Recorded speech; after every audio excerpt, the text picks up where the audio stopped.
کم و بیش 1 ہفتہ لگ سکے گا اس کمیٹی کو، وقت دیا گیا ہے کہ وہ 1 ہفتے کے اندر اپنی رپورٹ پیش کرے، لیکن جن کو تحقیقاتی افسر مقرر کیا گیا ہے اور جو ارکان ہیں اس کمیٹی کے، ان کا کہنا ہے کریں گے کہ جو شواہد اب تک یہاں انہیں ملے ہیں، وہ کمشنر کراچی نے بھی اب سے کچھ دیر پہلے یہاں بتایا کہ 2 سے 3 روز میں ہم یہ رپورٹ مکمل کر کے وزیر اعلیٰ کو پیش کر دیں گے۔ اس میں تمام اسباب اور محرکات جو آگ لگنے کے بعد کی جو صورتحال ہے یا اس سے پہلے جو سیفٹی قوانین ہیں ان پر عمل درآمد ہوا یا نہیں ہوا، اور اس کے بعد کی کیا صورتحال تھی، یہ تمام چیزیں جو ہے اس رپورٹ میں شامل کی جائیں گی اور رپورٹ جو ہے وہ وزیر اعلیٰ سندھ کو پیش کی جائے گی۔ یعنی ایک اور کمیٹی بنا دی گئی ہے۔ امین، اس کے ساتھ ہی یہ بتا دیجیے گا کہ اسپاٹ پر اس وقت کیا ہو رہا ہے؟ وہاں جو کولنگ کا عمل تھا وہ تو ختم ہو گیا، کیا شواہد وغیرہ اکٹھے کیے گئے ہیں، بات چیت کی گئی ہے، کس طرح سے تحقیقات آگے بڑھائی گئی ہوٹل میں؟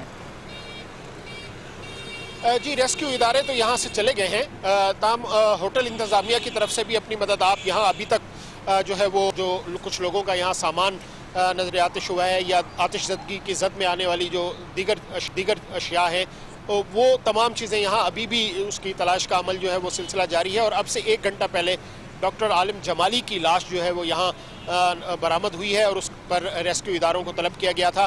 ان کا تعلق ضلع بدین سے تھا، تو اس طرح اموات جو ہے وہ 12 ہو گئیں، جبکہ زخمی جو ہے وہ 74 سے زیادہ، 100 سے زیادہ بھی بتائے جا رہے ہیں کہ وہ زخمی تھے۔ یہاں ابھی فی الحال تو عمل روک دیا گیا ہے۔ ہوٹل انتظامیہ کی جانب سے ایک ڈیسک جو ہے وہ بھی قائم کر دی گئی ہے۔ جو لوگ یہاں رہائش پذیر تھے، جو افراتفری کے عالم میں یہاں سے چلے گئے، اب وہ یہاں کراچی میں کہیں اور رہائش پذیر ہیں، تو وہ یہاں آ رہے ہیں۔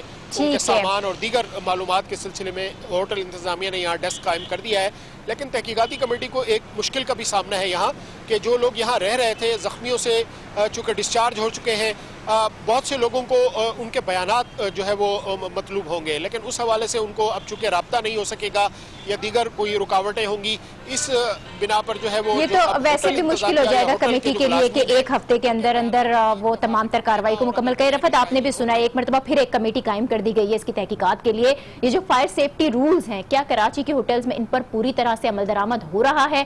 اگر نہیں ہو رہا تو اس کا ذمہ دار ہے کون؟ کس کی کوتاہی قرار دی جائے گی اس یہ آتش زدگی جو ہوئی ہے؟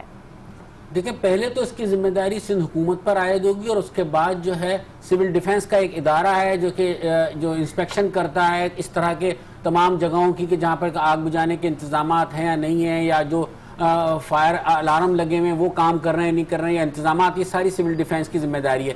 لیکن باتوں میں تو کہا جاتا ہے، عملی طور سے اس پر عمل نہیں کیا جاتا۔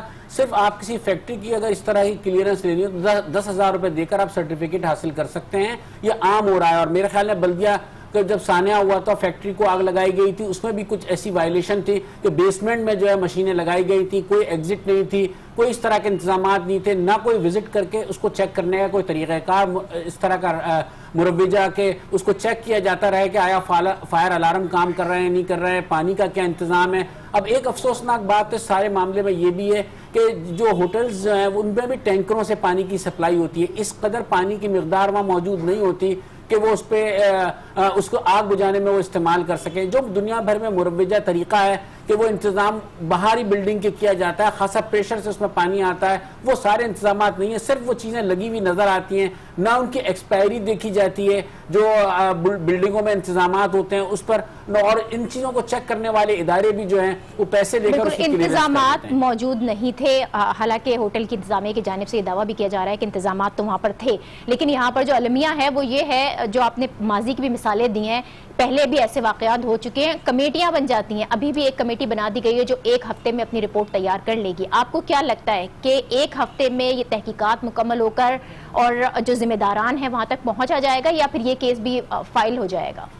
دیکھیں، ماضی میں جس طرح کے آگ لگی ہیں یہاں پر ان کی بھی اسی طرح کمیٹیاں بنائی گئی ہیں۔ آپ ابھی سندھ ایک مثال لے لیجئے کہ کیماڑی میں جو آئل ٹرمینل پہ آگ لگی تھی، 5 دن بعد وہ اپنے طور سے بجھی ہے، تو انتظام نہیں تھا، سب بے بس تھے، سارے ادارے بے بس تھے۔ اس سے پہلے نیشنل بینک میں ایک آگ لگی تھی، وہاں ریکارڈ جلا، انکم ٹیکس بلڈنگ میں آگ لگی، سب کی PNSC بلڈنگ کی آگ بہت بڑی تھی۔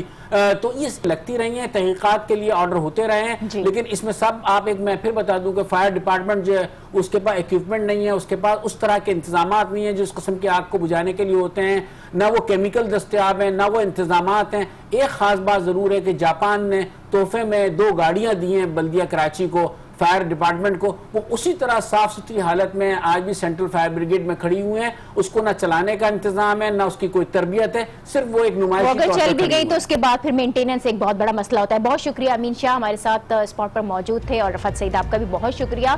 ایک بریک اب لے رہے ہیں اور اس بریک کے بعد بات کریں گے کہ ہارٹ آف ایشیا میں روس نے پاکستان کا دل جیت لیا. ہمارے ساتھ رہیے.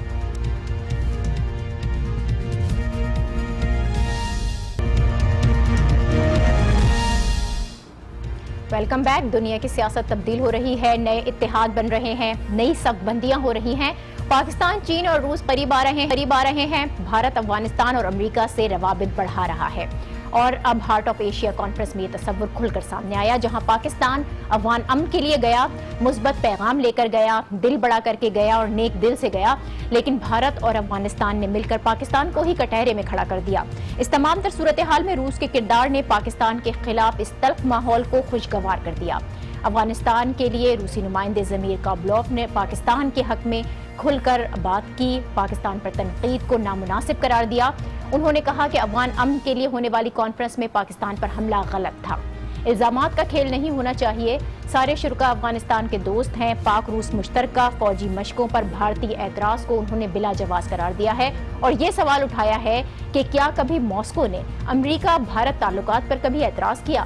ضمیر کابلوف کا یہ بیان بہت اہم ہے، جس نے بھارت میں ہلچل مچائی ہے. بھارت جو پہلے ہی پاکستان روس کے بڑھتے تعلقات پر تکلیف میں ہے، مسلسل روس اور پاک فوج کی مشترکہ مشقوں پر اعتراض کر رہا ہے. اسے دو ٹوک جواب ملا ہے. اسی پر ہم بات کریں گے. ہمیں جوائن کر رہے ہیں سابق سفیر علی سرور نقوی صاحب. بہت شکریہ نقوی صاحب آپ کا. ہارٹ آف ایشیا کانفرنس میں پاکستان نے افغانستان کے لیے شرکت کی ہے، نیک نیتی سے ہم وہاں پر گئے، جس سے تمام ممالک نے سراہا بھی ہے سوائے افغانستان اور بھارت کے، اور پھر دونوں ہی ممالک کی جانب سے پاکستان پر تنقید بھی کی گئی. کیا ایسا کر کے آپ یہ سمجھتے ہیں کہ افغانستان خود عمل کی راہ میں رکاوٹ بن رہا ہے؟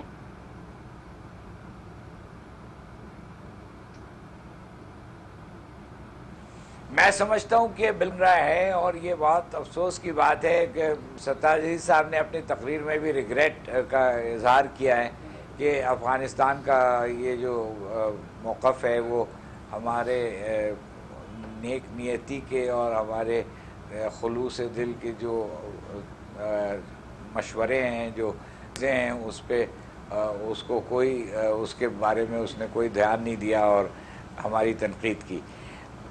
مگر میں سمجھتا ہوں کہ ہارٹ آف ایشیا کانفرنس میں افغانستان کے رویے کے باوجود ہماری وہاں پہ موجودگی ہمارے لیے اچھی تھی، کیونکہ اس وجہ سے کہ ہمیں یہ موقع ملا کہ ہم اپنی پوزیشن وہاں پہ بتائیں اور یہ ظاہر کریں کہ ہم بھی اس خطے کے علاقائی امن اور استحکام میں اتنے ہی کوشاں ہیں، اتنی ہی دلچسپی رکھتے ہیں جتنے کہ دوسرے لوگ. اور جو ہمارے اوپر جو تنقید ہے وہ میں سمجھتا ہوں کہ وہ سیاسی وجوہات کے تحت ہے، اور یہ وجوہات جو ہیں بدلتی رہتی ہیں، اور آگے چل کے ہماری شرکت اس معاملے میں اچھی سمجھی جائے گی، نہ کہ یہ جو سیاسی ترجیحات کی آپ بات کر رہے ہیں، اس صورتحال تبدیل ہوتی ہوئی نظر آ رہی ہے. پوری کانفرنس میں بھارت اور افغانستان ہمیں ایک ساتھ نظر آئے، دونوں کا موقف پاکستان مخالف ہی تھا، لیکن کانفرنس کے دوران جو خوشگوار چیز ہم نے دیکھی وہ روس کا پاکستان کے حق میں بیان تھا، جس پر بھارت نے بڑا شور بھی اٹھایا ہے. کیا اس کانفرنس کے بعد یہ واضح ہے کہ خطے میں امن کے لیے پاکستان روس ایک طرف اور جو بھارت افغانستان ہے وہ دوسری طرف کھڑے ہیں؟